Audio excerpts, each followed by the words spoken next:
did the piano get out of jail? It used its keys.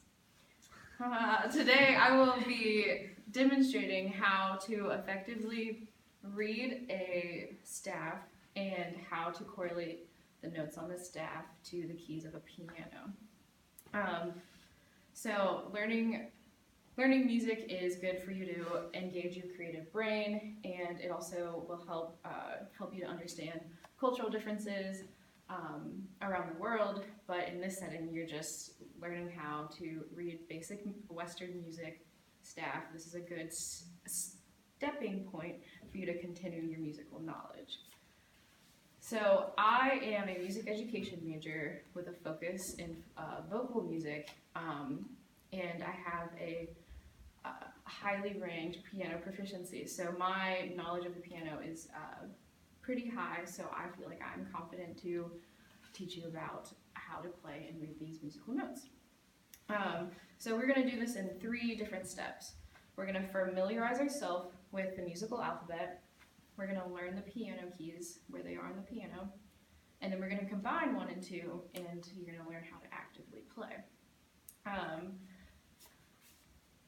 So step 1, the musical alphabet goes A, B, C, D, E, F, G, and then repeats back to A. So this would be like, for example, on a treble staff, this is A, and then the line is B, C, D, E, F, G, and then it would start over. So that also means that the line below A is a G. Then it goes backwards, and so on and so forth.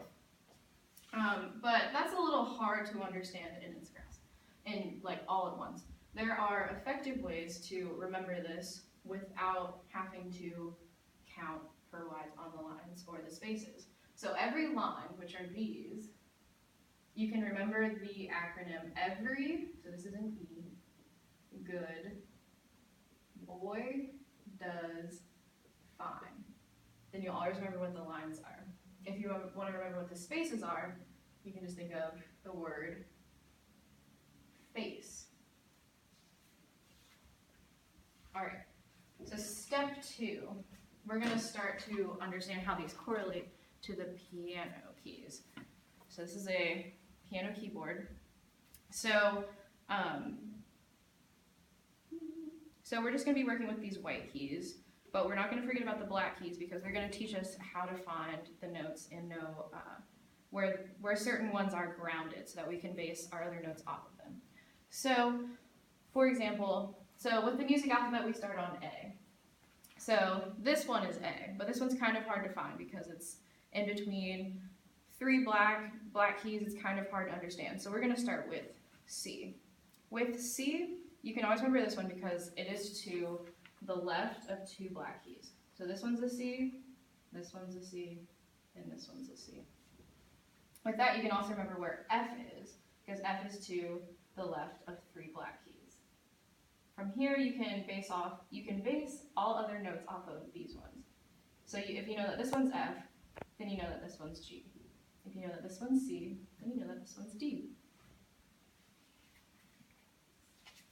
All right, so actively playing. So when you have notes on a staff, I write some random ones.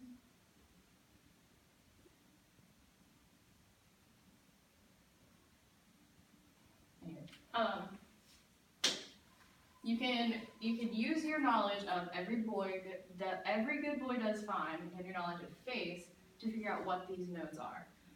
So if I were not sure about what E was, or what I told you what it is, if I was not sure what this note was, I could think of every good boy does fine. This is on the first line, so that means it has to be an E.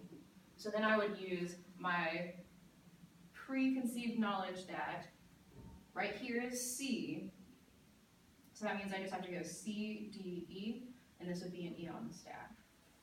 Then if I wasn't sure what this note was, I would use the acronym FACE because it's a space and know that it's F-A, so this would be an A. And then I would use my knowledge of where F is to know that it goes F, G, back to A. So that this would be an A. And the same for this, you use the same acronym of face, and you would know that this is C. And you know that C is always to the left of two black keys.